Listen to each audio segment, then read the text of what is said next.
Ketua Harian Nasional DPP Partai Perindo, Tuan Guru Bajang Muhammad Zainul Majdi, menghadiri forum dialog antar agama di Manama, Bahrain. Dalam kesempatan tersebut, TGB sempat berbincang dengan Grand Mufti Rusia Talgat Nazarudin. Kedua tokoh tersebut tampak begitu akrab dan berbincang tentang umat Islam di Rusia, terbesar kedua setelah Kristen Ortodoks. Selain itu, TGB juga sempat bertemu dengan Grand Syekh Al-Azhar, Profesor Syekh Ahmad At-Tayyib, dan berbincang seputar keberagaman.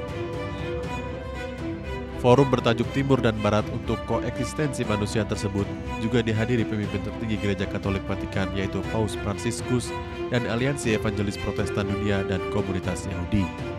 Jadi agama Syafi'ah ternyata masih ada, dan beliau ini pemimpinnya berjumpa di Bahrain Dialog Forum. Beliau menyampaikan penghargaan dan kekaguman ya kepada Indonesia, juga mengetahui kebetulan anak beliau juga pernah beberapa waktu ke Indonesia.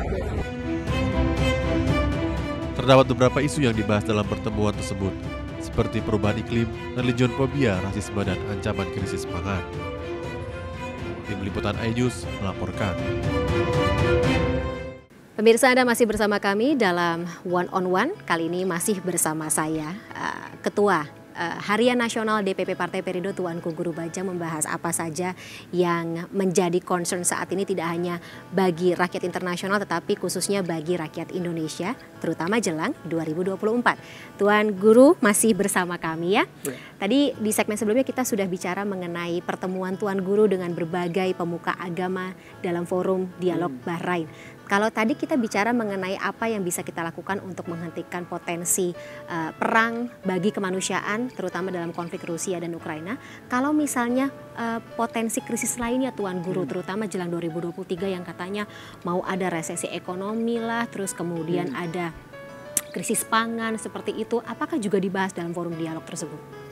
Iya, dan itu dibahas ya, dan memang kan kita juga melihat ya bahwa data-data statistik ya, kemudian juga beberapa tren terkait dengan supply and demand secara global, kemudian juga bagaimana harga energi dan segala macam ya, itu kan fluktuatif ya, volatilitasnya kan tinggi sekali, dan kemudian muncullah prediksi bahwa tahun depan itu akan ada resesi dan seterusnya.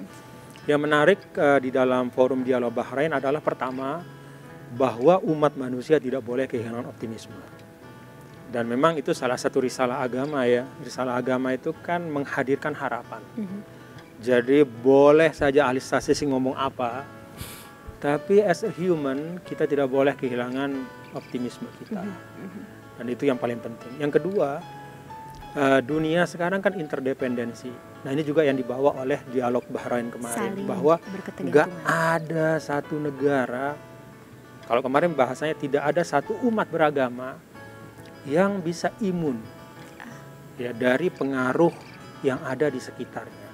Tidak ada yang bisa berdiri sendiri dan memastikan dirinya bisa maju begitu saja dengan meninggalkan yang lain. Tapi kita sudah berada pada suatu keadaan sedemikian saling terkaitnya, interdependensi itu, sehingga kemajuan yang hakiki itu harus kemajuan bersama. Nah karena itu kemarin juga disampaikan bahwa dalam suasana prediksi ekonomi, sosial, agama, politik yang agak suram 2023, diserukan dalam forum itu juga agar semangat berkolaborasi dan bersinergi itu harus terus ditingkatkan. Jadi ketika lagi krisis nggak boleh kemudian semua menutup diri. Kalau semua menutup diri dan mengamankan rumahnya sendiri, itu kita bisa terganggu semua.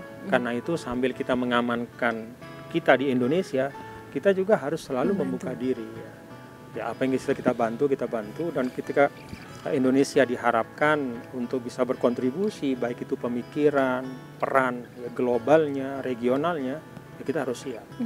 Tapi disebut Tuan Guru, apa yang mereka butuhkan dari Indonesia saat ini? Secara spesifik sih memang tidak menyebut negara per negara ya, tetapi dari apa yang disampaikan oleh para tokoh agama yang saya ilustrasikan tadi, ya mereka melihat bahwa Indonesia itu seperti oase sebenarnya. Jadi di tengah situasi yang hiruk pikuk perang di mana-mana, tapi relatif ya di bagian dunia yang namanya Asia Tenggara, bil khusus Indonesia, itu kok aman-aman, Alhamdulillah. damai-damai, alhamdulillah gitu. Jadi bagi kita itu, kita ini kadang kan Mbak ya melihat karena saking kita sudah damai dari dulu, kita taken for granted, merasa bahwa ya memang harus seperti inilah, ini udah given. Kita lupa bahwa damai kita hari ini adalah hasil dari ikhtiar para pendiri bangsa. Betul. Dan damai anak-anak kita ke depan itu adalah ikhtiar dari kita hari ini. Gitu. Jadi kita harus jaga terus Indonesia. Kita juga tidak bisa terlena seperti itu Tuan Guru ya. Oh iya, Kita nggak harus tetap boleh. berjuang, Karena ya. terlalu banyak negara yang semula bersatu hancur lebur. Karena mereka sudah kehilangan ukhuwah ya, rasa persaudaraan sebagai sesama anak bangsa. That taken for granted itu ya, Ya. Tuan Guru. Ada yang juga yang menarik Tuan Guru dari pernyataan Bapak Quraisy Shihab ya, yang juga hadir Ya. dalam forum tersebut, bahwa atau beliau mengatakan problem yang dihadapi oleh keluarga ini adalah nilai-nilai keluarga saat sedang diserang oleh hal-hal yang mengancam nilai luhur agama. Boleh dielaborasi Tuan Guru maksudnya seperti apa? Iya, memang ada beberapa campaign yang kalau dibiarkan ya itu akan mempengaruhi nasib umat manusia dalam perspektif agama. Campaign seperti apa Tuan Guru? Misalnya campaign untuk LGBT. Oh. Ini campaign ya. Ini bukan bicara tentang kecenderungan orang per orang, tapi campaign gitu. Nah, ketika campaign itu terjadi kan keluarga yang difahami oleh kita semua ya, bapak, ibu, anak, yang memerankan fungsi unit sosial yang paling penting gitu, Betul. dan menjadi basis dari seluruh upaya-upaya pendidikan kita, termasuk membangun kewargaan sebagai warga negara, kan bisa amburadul. Ya.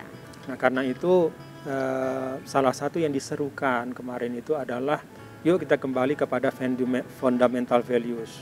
Yang sama Ya, sebagai dari- setiap agama ya. Ya, bahwa family ya, sebagai satu unit sosial itu punya kesuciannya juga yang harus kita rawat bersama. Karena kalau kesucian keluarga itu kita hilangkan, kita akan rugi bersama. Ya, bukan orang per orang, tapi peradaban ini akan rugi. Nah, caranya merawat kesucian keluarga itu seperti apa Tuan Guru? Ya tentu kalau kita bicara misalnya kemarin yang dibicarakan dari sudut pandang agama, ya tentu adalah membangun, ya, mengokohkan terus nilai-nilai penghormatan terhadap keluarga.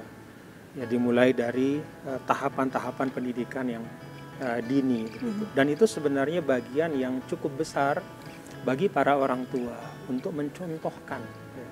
Karena kan kalau tidak ada role model yang bagus ya, anak-anak kan juga akan bisa tumbuh tidak dalam semangat mengapresiasi nilai keluarga, tapi justru tidak merasa nyaman. Iya. Nah, karena itu seruan dari Pak Quraisy yang kemarin disampaikan itu menurut saya sangat penting. Dan kalau kita bicara tentang fundamental value sebagai keluarga, sesungguhnya Indonesia itu adalah tempat di mana fundamental values itu relatif masih terjaga. Ya, di tengah berita di sana sini lah, kasus ini kasus itu, anak mukulin orang tua, bapak mau gebukin anak, ibu macam-macam, tapi itu kan kasuistis. Iya. Tapi secara umum Indonesia ini adalah menurut saya tempat di mana fundamental values dari keluarga itu masih terjaga. Dan itu menurut saya salah satu yang mengkontribusikan sehingga kehidupan sosial kita relatif stabil. Alhamdulillah sih kalau misalnya ternyata walaupun di tengah tadi seperti kata Tuan Guru ya, kasuistis terjadi. Kita kan 270 juta. Betul. Banyak anomali terkadang ya dari jumlah penduduk sebanyak itu. Tapi kalau misalnya Tuan Guru sendiri mungkin bisa sedikit berpesan kepada keluarga, kira-kira untuk concern ke depannya nih saat ini, nilai-nilai apa saja yang jangan sampai hilang atau nilai-nilai apa saja yang perlu kita ingat supaya kita bisa lakukan, karena kadang-kadang sebagai manusia biasa kan suka lupa ya Tuan Guru atas tadi nilai-nilai fundamental tersebut. Ada 3 ya kalau dari sekian banyak lah yang saya pandang sangat penting. Yang pertama itu adalah mutual respect. Jadi dalam keluarga itu harus tumbuh betul-betul rasa saling menghormati yang genuine satu sama lain antara suami istri, termasuk kepada anak-anak dan sebaliknya. Satu. Yang kedua, kejujuran itu menurut saya sangat penting. Dan kalau ada istilah ya, kejujuran itu mata uang yang laku di mana saja, kapanpun. Setuju. Dan yang ketiga adalah kedisiplinan. Nah, ini 3 values yang menurut saya keluarga itu sangat berperan penting untuk menumbuhkannya. Mutual respect, kejujuran, dan kedisiplinan. Dan Indonesia masih punya itu ya Tuan Guru? Alhamdulillah. Baik, Alhamdulillah. itu jadi salah satu bekal untuk kita ke depannya. Nah, Tuan Guru sebagai Ketua Harian Nasional DPP Partai Perindo sendiri mungkin kira-kira apa ya, bisa mengambil nilai-nilai apa saja yang disampaikan dalam forum dialog Bahrain tersebut untuk kita ke depannya, tadi selain nilai-nilai fundamental keluarga yang perlu kita tanamkan dan kita ingat? Kalau dalam konteks kepartaian ya memang saya pribadi merasa banyak hal yang bisa kita ambil. Pertama ya dialog itu sendiri. Jadi politik kepartaian dan kehidupan politik kita di Indonesia menurut saya memang harus diperkaya dengan dialog-dialog yang konstruktif. Dialog yang menghadirkan gagasan, pemikiran, ya termasuk menjelang 2024. Kita punya para calon pemimpin. Kita ingin dengar dialog dari beliau-beliau tentang Indonesia ke depan. Percakapan beliau tentang Indonesia itu kayak apa? Imajinasi Indonesia. Kalau beliau-beliau misalnya para calon pemimpin ini memimpin Indonesia, mau dibawa kemana Indonesia? Jadi itu yang pertama, nilai dialog. Nah, nilai dialog itu artinya apa ya? Perjumpaan. Yang kedua, koeksistensi.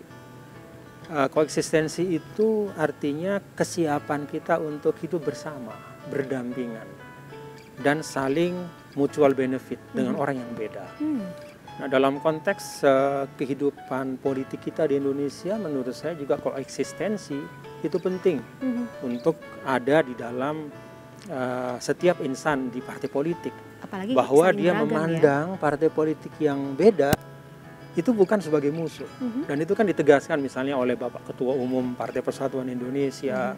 Sering kali beliau sampaikan bahwa bagi kami itu semua kekuatan partai politik adalah mitra untuk bersama-sama menghadirkan bukan Indonesia saingan, sejahtera.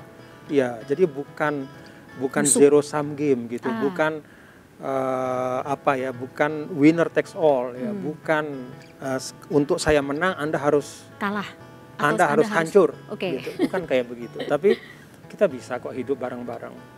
Dan memang sistem multipartai di Indonesia ini juga menurut saya salah satu eksperimen yang menarik ya. Di suatu negara yang mayoritas Muslim, yang menerima demokrasi dengan baik, lalu juga sistem multipartainya berjalan dengan baik. Betul. Gitu. Nah ini jadi artinya apa? Toleransi juga ya. Bibit untuk kita koeksistensi itu sudah ada sebenarnya. Tinggal bagaimana kita memaksimalkan. Ya, bagaimana kita memperkuat. Kemudian yang ketiga, kita harus bicara. Ya, kalau di forum kemarin itu kan ada apa ya? Ada common interest, kepentingan bersama. Misalnya kemarin itu bicara tentang bagaimana kita menghadapi fobia terhadap agama. Satu. Yang kedua, bagaimana agama dan para tokoh agama bisa berperan secara real dalam menyelesaikan masalah-masalah yang konkret. Ini kan common interest, common agenda. Nah, kita pun di Indonesia menurut saya itu kita harus punya common interest. Iya, common interest, national interest, ya kepentingan bersama yang harus kita jaga bersama-sama. Intinya adalah misalnya Mbak, kita ini beda partai ya, kita bisa diskusi dari A sampai Z, tapi yang A, B, C kita nggak boleh ganggu ya, misalnya kayak gitu. Apa itu? Persatuan, penghormatan terhadap kemajmukan. Kalau Perindo itu moderasi di dalam beragama dan kehidupan politik dan sosial. Kemudian juga politik kesejahteraan.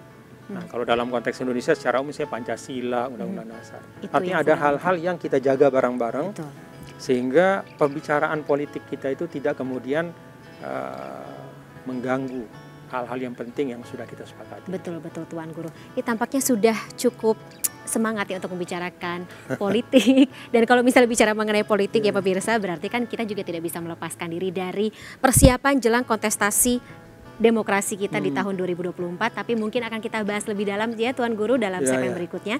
Tetaplah bersama kami pemirsa, program One on One akan kembali sesaat lagi.